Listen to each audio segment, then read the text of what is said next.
안녕하세요. 이번 명절 다들 잘 보내셨나요? 저도 오랜만에 명절다운 명절을 보낸 것 같은데요. 그러다 보니 아직까지 명절 증후군에 시달리고 있는 것 같네요. 늘 청소하면서 라디오처럼 켜놓고 보던 사연 채널이었는데 제가 이렇게 사연의 주인공이 돼서 보낼 줄 몰랐네요. 저는 정말 올해 4월에 신부가 된 경기도 사는 30대입니다. 저와 남자친구는 대학교 CC로 만나서 결혼을 했어요. 결혼을 준비하면서도 진짜 힘들었는데 다들 어떻게 하신지 정말 존경스럽더라고요. 제가 사연을 보낸 이유는 다름이 아니고 저와 형님의 문제로 보내게 되었어요. 형님이라고 하면 굉장히 어려운 사람 중에 한 명이라고 생각했어요. 근데 또 어떻게 보면 같은 집에 며느리로 들어온 거니 동지에도 뿜뿜 생기겠다 싶었죠. 저희 남편은 형제 중에 차남입니다. 위로는 형이 있는데요. 저한테 아주버님이신데 아주버님은 남편과 나이차가 꽤 많이 나는 편이에요. 7살 정도 나이차가 있어서 그런가 저랑 연애 때도 형과 남편이 우애가 정말 좋아 제가 부러워했었거든요. 저는 남동생이 있는데 그렇게 사이가 좋지는 않거든요. 그러다 보니 형과 남편의 사이가 굉장히 부러웠어요. 그러다 저희가 결혼하기 전 한 2년 전쯤에 아주버님이 먼저 결혼하시고 저희가 2년 후에 했거든요. 근데 제가 성격이 굉장히 활발하고 그러다 보니까 누구랑도 잘 지내려고 하는 편이거든요. 다들 그렇잖아요. 또 가족이 된다고 생각하니까 저는 형님이랑 되게 잘 지내고 싶어서 결혼하기 전에 먼저 연락도 드리고 또 커피를 되게 좋아하신다고 해서 커피 쿠폰도 진짜 많이 보내드렸거든요. 남편이랑 형도 나이 차가 많은데 저랑 형님도 나이 차가 좀 있거든요. 근데 나이 차이도 있는데 형님은 저에 비해서는 굉장히 조용한 성격인데다가 조금 예민하시긴 하지만 남편네 집에 딸이 없어서 어머님 아버님이 굉장히 외로워하셨다고 해요. 근데 형님이 들어와서부터는 어머님 아버님을 정말 잘 챙겨드린다고 남편이 늘 고마운 분이 형수님이라고 자랑을 엄청 했었습니다. 그리고 저희는 순탄하게 결혼했어요. 원래 지금 시어머니랑은 연애 때부터 굉장히 잘 지낸 편이라 제가 남자친구였을 때 엄마 아빠라고 부르면서 엄청 자주 뵈러 갔었기 때문에 시어머님이 되셔도 늘 똑같은 마음으로 저를 많이 예뻐해 주셨거든요. 그래서 저랑도 사이가 굉장히 좋은데 어느 날부터인가 어머님께 전화드리면 맨날 한숨을 쉬시는 거예요. 그래서 이번에는 작정을 하고 제가 어머님께 또 한숨을 쉬시길래 여쭤보았죠. 어머님 무슨 일 혹시 있으세요? 라고 물어보니 어머님이 큰애 때문에 조금 힘들다고 하시는 거예요. 저는 결혼하고 이런 이야기를 처음 듣다 보니 이런저런 이야기를 하는데 갑자기 그렇게 잘하시던 형님이 요새는 전화도 잘 안 받고 또 전화를 해도 묵묵부답이니까 어머님은 그게 많이 답답하셨나 봐요. 전화를 되게 자주 하는 편이었는데 지금은 한 번 전화하면 안 받고 한 4, 5일은 지나고 나서 전화했냐고 온다고. 그게 어머님은 조금 속상하셨나 봐요. 근데 저도 며느리다 보니 저는 어머님과 잘 지내기도 하고 제 성격이 활발한 편이라 통화하는 게 어렵지 않지만 사람마다 다 성격이 다르기도 하고 전화 통화하는 걸 어렵게 생각하시는 분들도 많이 있기도 하고 또 다른 일이 있어서 속상해서 그러신 것 같으니 너무 마음 쓰지 말라고 그랬죠. 그러니 다음에 셋이 자리를 제가 만들겠다고 여자들끼리 데이트하자고 하면서 어머님 마음을 풀어드렸어요. 그렇게 어머님과 전화를 끊고 한 일주일 정도가 흘렀을까요? 갑자기 생전 전화도 안 하던 형님이 저에게 카톡을 보내셨더라고요. 근데 그 카톡 내용이 조금은 이해할 수 없는 내용이라 제가 형님께 전화를 드렸죠. 형님, 저예요. 문자로 이렇게 내용을 보내셨는데 제가 무슨 말인지 잘 이해가 안 돼서 통화하는 게 더 나을 것 같아서 전화드렸어요. 라고 여쭤보니 형님이 저한테 대뜸 왜 눈치가 없냐고 그러는 거예요. 저는 갑자기 그렇게 말을 하시니까 좀 당황스럽잖아요. 그래서 어떤 게 제가 눈치가 없었는지 말씀해 주시면 고치겠다 라고 하니 왜 어머님께 자기 이야기를 하냐고 대뜸 그러는 거예요. 저는 그런 이야기 한 적 없다. 어머님이 형님과 통화가 잘 되지 않아 속상하시다고 하길래 제가 형님 편에 서서 사람마다 다 전화통화를 좋아하는 건 아니니까 어머님이 이해해 주시면 어떠냐고 오히려 그렇게 말씀을 드렸다. 오해하시는 것 같은데 그런 말뜻이 아니었다 라고 말했죠. 그랬더니 왜 어머님이랑 저랑 둘이 뒤에서 자기 이야기를 하냐고 또 막 따지는 겁니다. 이대로는 말이 안 통할 것 같아 우선은 알겠다. 그런 게 아니었는데 그렇게 느끼셨으면 죄송하다. 이러고 통화를 끝냈어요. 저는 가운데서 괜히 중간에 껴서 어머님이 뭐라고 하셨길래 형님이 저러시나 싶어서 저도 괜히 기분이 안 좋아했는데 그날 저녁 남편이 형이랑 통화를 했는지 들어와서 저보고 엄마랑 이제 형수님 이야기하지 마. 형수님 성격 어떤지 알잖아. 예민한 거. 이러는데 정말 황당하잖아요.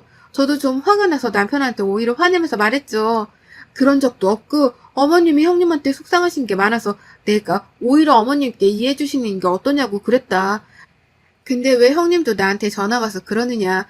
내가 무슨 이야기를 했다고 진짜 황당하더라고요. 그래서 알고 봤더니 어머님은 그냥 작은 애랑 이야기하다 보니 너 이야기가 나와서 우리 여자끼리 한번 뭉쳐서 놀러가면 어떠겠냐고 하신 이야기를 형님은 자기 뒷담화를 한 줄 생각하고 아주버님한테 엄청 울면서 이야기했다고 하는 거예요. 그 일로 아주버님은 어머니께 앞으로 와이프한테 전화하지 말라고 하고요. 근데 참 사람이 말이 어다르고 아다르지만 어떻게 저렇게 받아들일 수 있는지 이해가 되지 않았지만 사람이 성격이 다 틀리니까 또 윗사람이니까 저도 이해하고 넘어가려고 했어요. 그러다 명절에 일이 터진 거예요. 저는 결혼하고 처음 맞는 명절이다 보니 좀 잘해드리고 싶었어요. 그래서 명절 전부터 소고기에 과일에 용돈에 준비해서 명절 전날에 시댁으로 넘어갔죠. 남편네 집은 큰 집이라 제사를 크게 지내기 때문에 그 전날에 가서 자고 다음날까지 막 친척들이 오신다고 해서 남편이 되게 걱정했거든요. 근데 저는 원래 북적북적한 것도 좋아하고 하다 보니까 상관없다고 나는 명절 그 다음날 집에 가도 되니까 눈치 보지 말라고 결혼하기 전에 이런 이야기를 다 합의가 된 상태였어요. 그렇게 명절 전날에 바리바리 싸들고 시댁으로 향해서 어머니 음식하는 걸 도와드리고 있는데 형님이 오셨더라고요. 좀 어색하긴 했지만 그래도 최대한 밝게 인사하려고 저는 먼저 형님 오셨냐고 말을 건넸고 형님은 이러면서 눈길을 피하시더라고요. 어색하게 인사하고 함께 전도 부치고 음식도 만드는데 형님은 정말 말을 단 한마디도 안 하시더라고요. 그래서 저도 따로 막 말을 걸진 않았어요. 그렇게 어색한 시간들이 흐르고 어머님 아버님이랑 남편이랑 아주버님은 잠깐 친척네 음식 가져다 주고 오신다고 하셔서 저랑 형님만 집에 둘이 남아있었는데요. 다른 가족들이 다 나가고 나니까 갑자기 형님이 하고 있던 음식을 휙 던지더니 방으로 들어가더라고요. 아니 너무 황당하잖아요. 그래서 뭐가 나한테 기분이 나쁜가 싶어서 그냥 묵묵히 다시 뒷정리를 하고 있는데 한 15분이 흘러도 20분이 흘러도 나오질 않는 거예요. 그래서 쭈뼛쭈뼛 문을 열고 형님에게 무슨 일이 있으시냐고 그냥 들어가시길래 금방 나오실 줄 알아서 기다렸는데 안 나오시길래 어디 아프시냐고 물어봤죠. 그랬더니 나는 아까 많이 했잖아. 동서가 좀 해. 내가 이런 것까지 해야겠어? 내가 동서보다 윗사람인데 그냥 시키면 좀 해. 물어보지 말고. 딱 이렇게 말을 하는 거예요. 어안이 봉봉했지만 거기서 따질 수도 없고 해서 그냥 뒷정리 제가 혼자 다 하고 저도 남편 방으로 들어가서 좀 쉬고 있었어요. 근데 깜빡 잠이 들어서 소리가 거실로 나가보니 형님이 부엌에서 아까 제가 다 정리했던 그릇들을 꺼내서 다시 다 닦고 있는 거예요. 너무 황당해서 제가 형님한테 제가 아까 그거 몇 번씩 닦아서 넣어놓은 건데 왜 다시 하시냐고 물어보니까 동서가 들어가서 잠들었길래 내가 한 건데 무슨 말을 하는 거냐고 그러는 거예요. 그것도 가족들 앞에서요. 어머님은 작은 애가 많이 피곤했나 보다 라고 하고 남편도 많이 피곤했냐고 그러는데 제가 분명히 다 닦아서 올려두고 들어가서 깜빡 졸은 건데 내가 한 거를 자기가 했다고 하니 정말 황당하잖아요. 도대체 왜 저러나 싶어서 억울해하고 있는데 저보고 자기가 저녁할 테니 들어가서 쉬고 있으라고 하는데 저랑 아까 있었을 때랑 180도 달라진 모습이었어요. 너무 억울했지만 그냥 시댁에서 예쁨 받고 싶어서 저러시나 보다 하고 착한 내가 넘어가자 하면서 화를 참았죠.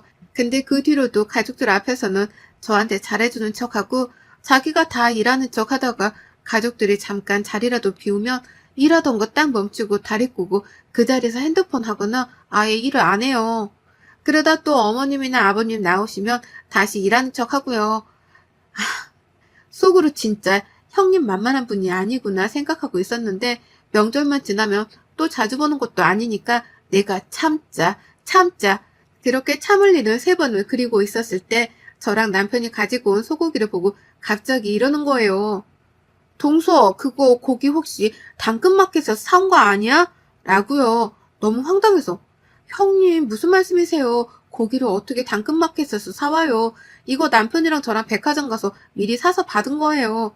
라고 했더니 자기가 그저께 당근마켓에 들어갔는데 저랑 똑같은 고기 세트를 엄청 저렴하게 팔고 있던데 상표도 똑같은 거 보니 동서가 사온 제품이랑 너무 똑같다면서 까르르 웃는 거예요. 근데 그 얘기를 저한테만 한 게 아니라 어머님 아버님 옆에 다 계시는데 하니까 너무 얼굴이 화끈거리는 거예요. 진짜 정상적으로 구매해서 가지고 온 건데 저렇게 말하니 화도 나고 너무 얄미웠어요. 제가 정색하니까 장난친 건데 왜 이렇게 진지하게 받아들이냐면서 하는데 빨리 명절이 끝나기를 바랬죠. 그렇게 명절 당일이 되고 남편네가 큰집이라 친척들이 다 모이시느라 인사하고 상 차리고 정신이 없는데 이때도 형님은 일하다 어디 가고 일하다가 가족들만 안 보이면 다른 데 가 있고 오면 아버님 어머님 보이면 열심히 일하는 척 하는 거예요. 몇 시간만 참자. 오늘 저녁에 집에 빨리 가자. 속으로 1000번 다짐했는데 낮에 와 있던 친척들이 가고 가족들은 친척들이랑 배웅하러 나가고 저는 잠깐 방에 들어가서 손 좀 돌리는데 분명 형님은 부엌에도 없었는데 나가보니 제가 치운 그릇들을 또 다시 꺼내서 닦고 있는 거예요. 아니 진짜 못 참겠다 싶어서 제가 형님한테 아니 형님 제가 아까 이거 그릇 다 닦아서 올려둔 건데 어제도 그러시더니 왜 오늘도 또다시 꺼내서 그러시냐.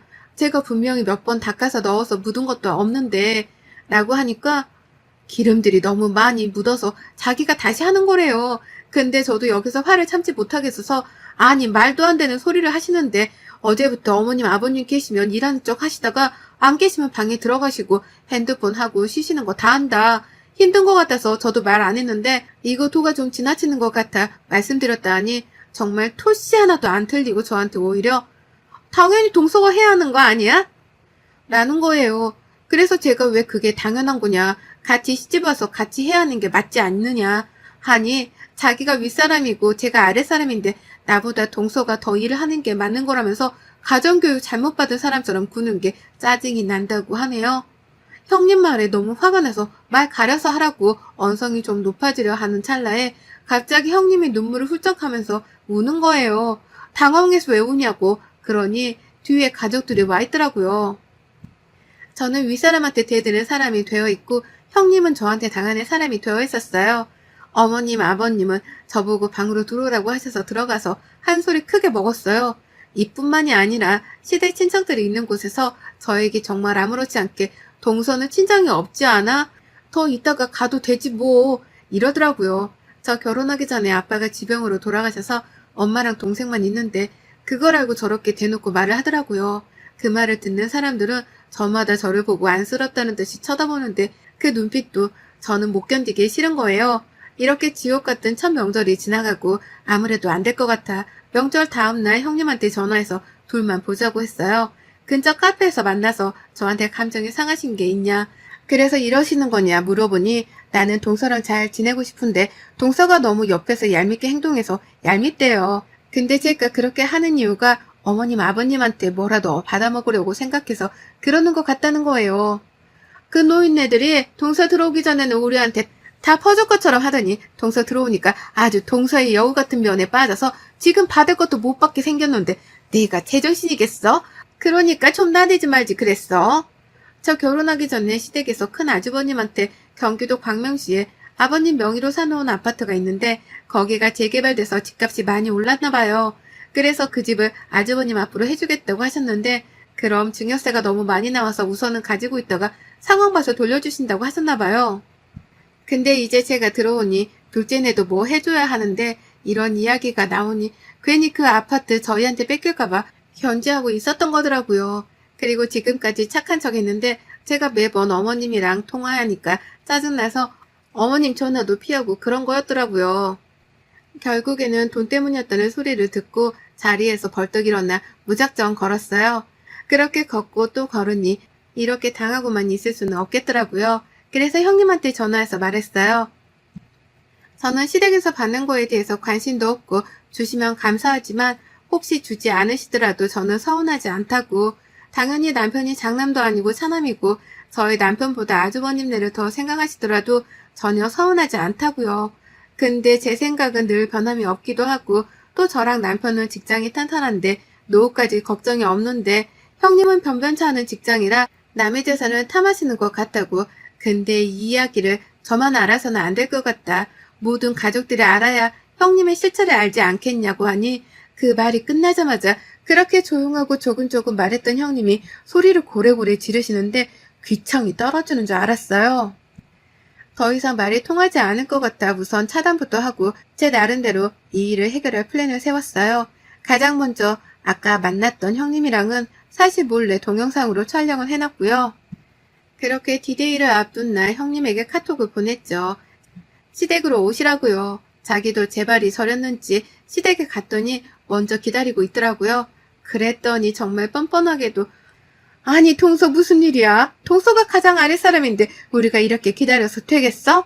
정말 아무 일도 아니면 정말 각오해. 이런 말들을 주저리 늘어놓더라고요. 그리고 거실 탁자에 커다랗게 둘러앉아 이야기를 시작했어요. 먼저 어머님 아버님께 저와 남편 상황들을 모두 다 이야기했고 저나 남편은 지금 다니는 직장이 탄탄해서 노후 준비도 잘 되어 있고 아빠가 돌아가시면서 저랑 제 동생 앞으로 집 하나씩은 해두셨기 때문에 거기에서 월세도 지금 받고 있다. 때문에 어머님 아버님한테 도움받을 생각도 없다. 말씀드렸죠.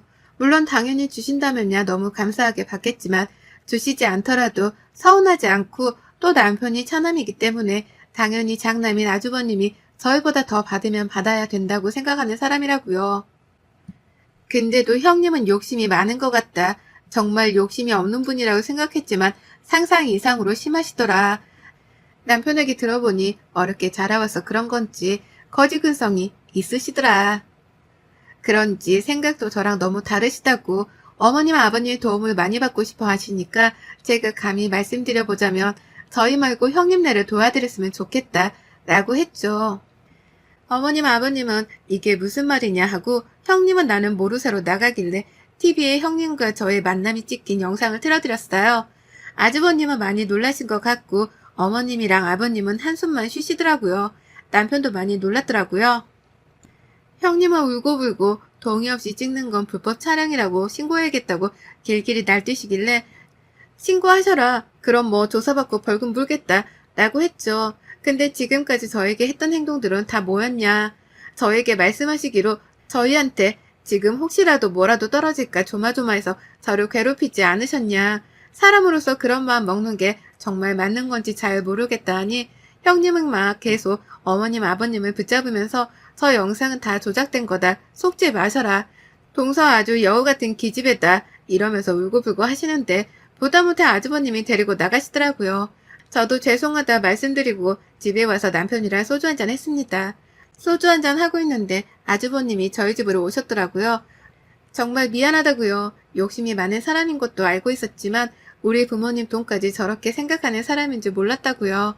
친정이 어려워 형님이 제대로 사랑을 못 받고 자라서 굉장히 불쌍한 사람이라고 생각해 자기가 더 아껴주고 싶어서 참아왔는데 이렇게 속물일 줄 몰랐다고요.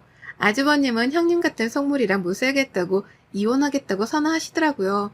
그렇게 저한테 사과를 하고 며칠 뒤 어머님 아버님은 그래도 이혼은 안 된다 하시는 것 같아요. 형님은 아주버님한테 비는 것 같고요.